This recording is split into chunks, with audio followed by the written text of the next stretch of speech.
Alrighty, what is going on, everybody? My name is Blitzwinger, ladies and gentlemen, welcome back to a brand new episode of the 100% completion walkthrough for LEGO Dimensions. Once again, if you guys enjoyed today's video and you can take a quick second to just drop a like on the video, please do that. That would be very, very highly appreciated. If we could hit 1,000 likes, that would be absolutely spectacular. Today we're moving on to the third to last level within the main story mode, and that is Prime Time. That's the name of the game, that's the name of the level, I should say, and hopefully we will have some fun with it. It's going to be one of those levels that already starts to get into the crazy world of Vortex himself, so keep in mind the next few levels here are going to be very, very chaotic in terms of kind of all over the place in terms of themes. We're going to be everywhere and nowhere at the same time. That sounded quite like philosophical and stuff, but nonetheless, hopefully you guys will enjoy this video. If you do, again, drop a like. I will show you guys how to get all of the collectibles, including the rule breaker status, including the Minikits, and of course, the rescue mission within the level. Hang on a second. Oh, look at that. Time to throw the banana down there. Oh, okay. Yeah, probably a pretty good idea. Alright, so just a little bit further after the beginning part of the level, when you have the triple Vortex face puzzle assembly thingamajig, you are going to actually locate your very first opportunity to go ahead and get a Minikit. So all you're going to want to do is make your way up to the higher part right up here on the Vortex faces. There's a really, really good amount of studs all around hidden right here, including the purple stud back there. So if you want to get that, why not? Go ahead and add that to your collection. Plus, it helps you get rule breaker status. And then all you're going to need to do is actually call upon the assistance of a character like Emmett, who will be able to drill his way through that drill panel. And once you dig your way through that, you will be then rewarded with your very, very, very, very first Minikit for the level. So there we are, digging our way through. Bada bing, bada boom. Minikit number 1 of 10 is now ours, which is absolutely tremendous. So we will now go on ahead and proceed just a wee bit further down the line, when you're going to have the chance to power up essentially the next stage utilizing a vehicle. And once you've done that, you're going to resolve this little puzzle right here, which does take a little bit of time, but what will happen is that as you work your way through it, you'll notice that you get relatively close to another panel, which you'll see in just a moment here. That's not it yet. We're almost there. Come on, Superman! Please get us over to there. Hopefully we can get there eventually. Come on. Come on, a little bit. There we go. So once you actually step on that, you'll notice that a little floating brick will appear, which you can punch through using any character that has super strength, and collect your second Minikit. From that, you're just going to proceed forward as you typically would, up until the point where you have this moment right here where the jump pad happens for your characters. Once you've done that, before you proceed forwards, turn on around, and there is a detection point right here which you can utilize to get your third Minikit collected. Also, consider melting down the statues that are always floating around you, because those will give you a pretty good amount of studs. So just target them like so, and you'll get extra studs collected to your collection from them. So you'll see that I'm already at 170,000 studs at that point. So pretty good amount as it is. Next up is the main area of the level itself, which is where Vortex kind of throws a whole bunch of different challenges your way, and I wanted to specifically show you the area where we are at, and now we're going to actually tackle the Minikit in this area. So, the very first Minikit that we will tackle is the one that requires us to destroy 4 statues, 4, I guess, different variation of the Vortex statues. So all you have to do is destroy the one on the right-hand side, then move on to this one right here. They're really made to be destroyed in this specific order, because in order to destroy the 4th one, you need a grappling hook, which you can only get from destroying the 3rd statue. So keep that in mind, that I showed you guys this specific order because that's the order that you ideally want to complete it in, because you would be obviously successful with that one and be able to actually complete it properly. So once you've knocked down that statue right there, you might get a little bit of help from XPO or Expo, or whatever his name is, I guess, however you would pronounce that. And once he is done talking, you'll be able to go ahead and assemble your grappling hook onto the 4th statue, select a character that can interact with it, pull it down, and that will reward you with your 4th Minikit in this level, just like so. Bada bing, bada boom. Next up, you're going to need a vehicle that can actually use the triple grappling hook point. So once you have a vehicle of that kind available to you, so for example, you could use the Batmobile in its Bat Blaster form, or like I am using the Homermobile. There's plenty of options for you, but once you have that figured out, all you have to do is connect right here and then pull that down and make your way to a new section of the level that we did not actually get to explore previously. Now, once we are within this area is super duper duper uber important because it will lead you to your next area where you are going to get a whole bunch of minikits. It will also lead you to a minikit here, but the other component that I would mention that this thing is really particularly important for is because there are a lot of studs to be had in this one tiny little area. You'll notice that as we go ahead and destroy all this stuff, we get a pretty substantial amount of studs. So once again, as you're working towards your rule breaker status, which is basically the status that you achieve by collecting a certain number of studs per level in order to get that status, you'll notice that every time we collect studs, there's a little line that appears in the middle right there with little studs hovering from left to right, like a little animation right there. So for you, if that's not full and if it's not doing that, you haven't reached rule breaker status, which means that you want to be smashing and bashing everything in sight to try to get your stud count as far up as it needs to go in order to earn rule breaker status. So, next up, what you're going to do is you're essentially going to focus on destroying all of these green crates, or I guess they're not really crates necessarily, green flasks. I'm not sure what you would call them. These green little tubes.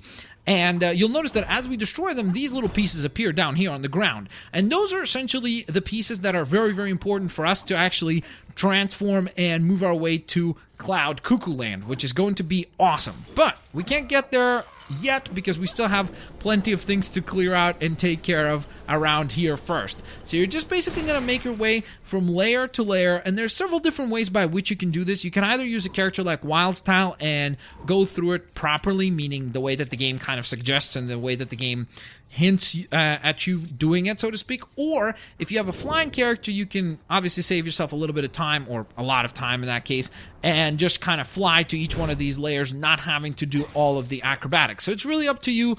Either way, or not neither, sorry, either way would work and would achieve the exact same result. It's just a matter of timing and whether or not, I guess, you have a flying character. You're going to have Wild Style no matter what because she comes a part of the starter pack. But if you don't have a flying character, or sorry, if you do, sorry, why did I say it double times? But if you do have a flying character, it will make things a lot easier on you. You won't have to actually complete everything, and you won't have to complete it in the same order where you're constantly worried about jumping into the proper positions and such. You can instead just fly on up just like so and smash things as you see fit in order to get stuff unlocked. So really, again, up to you, and it's just a matter of personal preference as to how you want to get things done. Once you make your way across, you can then collect your 5th minikit in that final flask up there, and you'll notice that now we have enough parts down on the ground that can be assembled into another item. Now before we do that, I do want to go ahead and just show you guys that it is once again very much possible to get all of this done with Wild Style. So instead of flying, we would have just made our way across like so, and then used our detection ability to make a tight rope appear that we could cross over to that side, and then once again get our minikit in the exact same manner as we did, except utilizing a non-flying character like Wild Style. So now that we've cleared all that out, we're going to need the help of the lovely Unikitty to assemble our beautiful bridge right here. So there it is. It is partially put together right there. Now there's part number 2 right here, where parts have now transformed and appeared to us. And we will assemble a beautiful staircase, kind of a staircase to Cloud Cuckoo Heaven. So let's make our way up and jump. Come on, jump through. There we go. And this is pretty cool, because I gotta say, I really was surprised that this was even in the game. The fact that this is included is kind of surprising, but at the same time, it's really, really neat, because it's very, very colorful and quite neat looking, and really stands out from everything else that we've seen so far in the game. So it just adds to the variety of the game that we've experienced so far. So where's our Minikits? Or where are our Minikits? Well, let's get to work. First and foremost, we're going to launch a pencil rocket. Yes, you heard me correctly. We're actually using a pencil as a rocket to knock down that winged monkey from the Wizard of Oz land in order to get our next Minikit. So once you actually go ahead and scare that winged monkey off, he will go ahead and drop down onto the ground.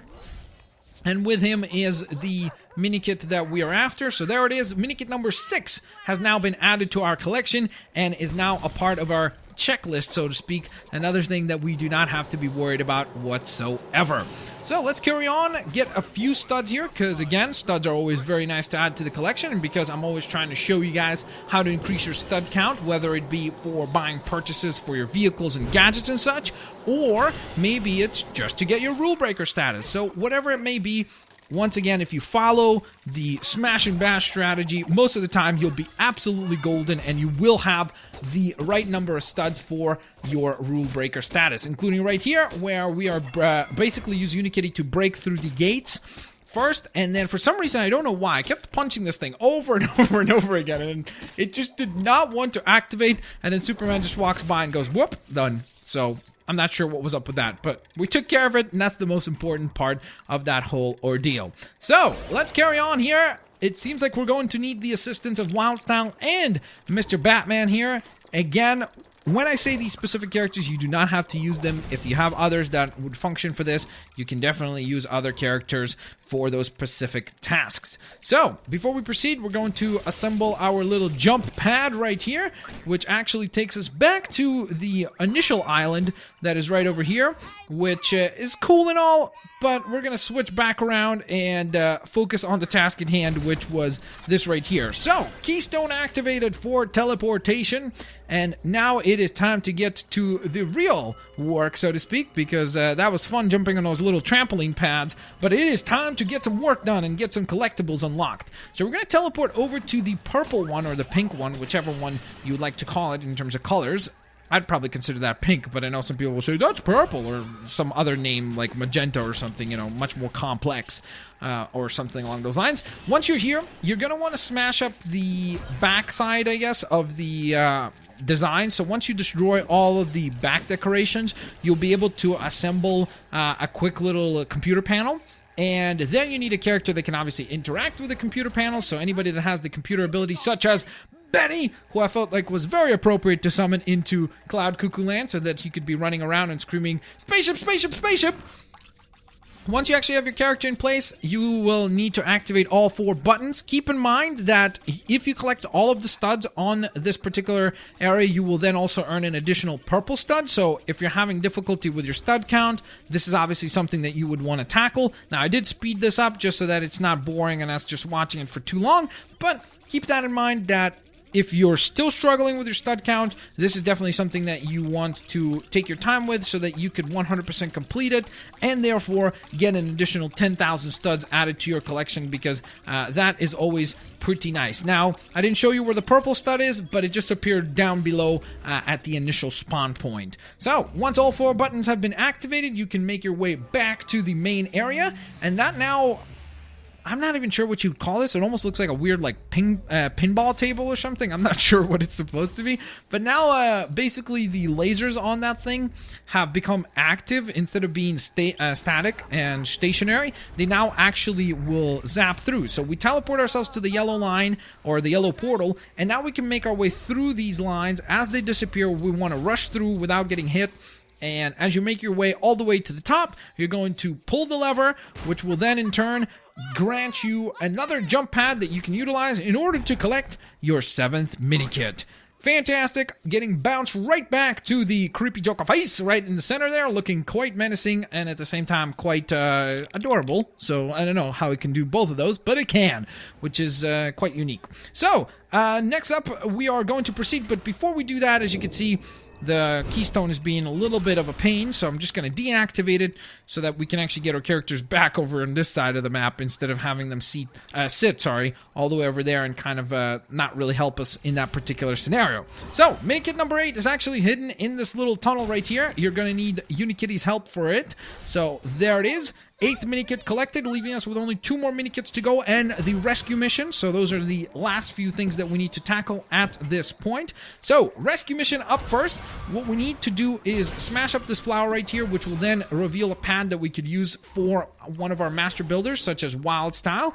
And then we shall master build a little catapult, shall we? So come on, help us out. The wonderful Wild Style will tackle this particular task. There we are. I guess you would call this a catapult, right? It's just like a launcher, but I think it's considered a catapult, right? I'm not sure if you could call it that, but it's definitely there, and it functions as a catapult. Let's put it that way. So, once we got all that assembled, all we must do is get it ratcheted up, get it into its proper position, just like so. Then load up the little buddy snail that we have and launch him away. And he will then, in turn, look at that, save the wonderful Mrs. ScratchenPost. So, yay! There's our rescue mission cleared out and over with. That is something that we can check off our list, and now we only have to be concerned with the additional 2 Minikits. Once again, though, if you're struggling with studs and such, you want to obviously be destroying all of the items around you in order to earn more studs. Plus, there are studs hidden throughout in areas such as this one right here, where you can get an extra blue stud, and if you do not step on that little bounce pad, as I did, you can actually get all of those other studs as well. And that would be a really nice addition to your stud collection because, again, gives you more studs and allows you to get to that rule breaker status if you haven't yet. So, again, just take the time with it, be patient, and it'll pay off because you will have completed the level 100%, and you don't want to just go back in again just to do rule breaker status. So you might as well try hard the first time and then clear all that out nice and carefully. You can also fly around this area like so, or just carefully bounce around it and be a little bit more diligent about collecting those few extra studs if you'd like to do so. So that being said, let's go ahead and continue on to the middle half of the level. And next up, you're going to need the help of a Ghostbuster character, so it can be any of the 4, I should say, Ghostbusters that you're using for this. Of course, it'll usually default to, well, not usually, it'll always default to Peter Venkman, and then you can always switch that up to any of the other Ghostbusters that you'd like. So once you have them all trapped, which does take a little bit, like a pretty lengthy amount, it kind of is surprising that it took me so long, but we got that done. You're going to also need your Ghostbusters trap, and then you are going to trap the ghosts within the trap. Now, before we continue here, I did get a little bit flustered because I was a bit confused as to which Minikit I should have gone for first. So it's really up to you in which order you do this. So keep that in mind. They're kind of together. They're very, very close to one another, so it's really easy to get them. So here's another Minikit right here, actually, is by rotating this Joker face, he will go ahead and, I guess, spit up or maybe puke, which is disgusting, a whole bunch of Lego pieces for you to use. So all you need to do is go ahead and assemble those with any character, obviously. So once we have that built, Superman's awesome because he built that stuff very quickly.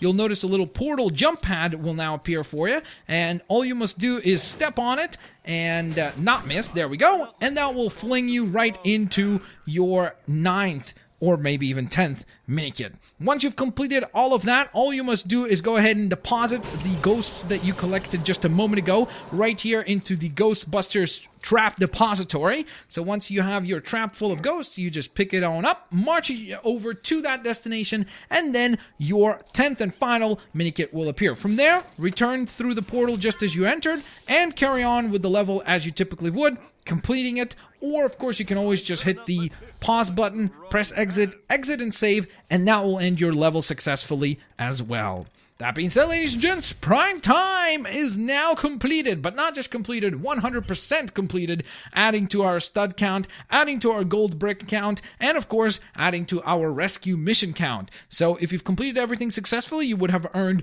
3 gold bricks, 1 for the true rule breaker status, 1 for rescuing Mrs. ScratchenPost, and then lastly, of course, you will also earn an additional gold brick for collecting all 10 Minikits successfully. So let's see what the Minikits will actually assemble themselves into, and once they do, we are going to be rewarded with a bunch of studs, which is always really, really nice. Okay, this is an interesting looking dinosaur, I'm guessing. It's supposed to be, I'm guessing, something for Jurassic World, right? Because we got Jurassic World Minikit, so makes perfect sense. Nonetheless, ladies and gents, thanks all for watching. Don't forget to drop a like if you enjoyed today's video. If you did, please, again, do not forget to drop a like. That would be highly appreciated. And I will, of course, catch all of you lovely folks next time as we continue our epic quest to 100% completion on LEGO Dimensions. Peace out, guys, and I'll see you later. Alligators. Bye-bye, everyone. Thanks a lot for watching.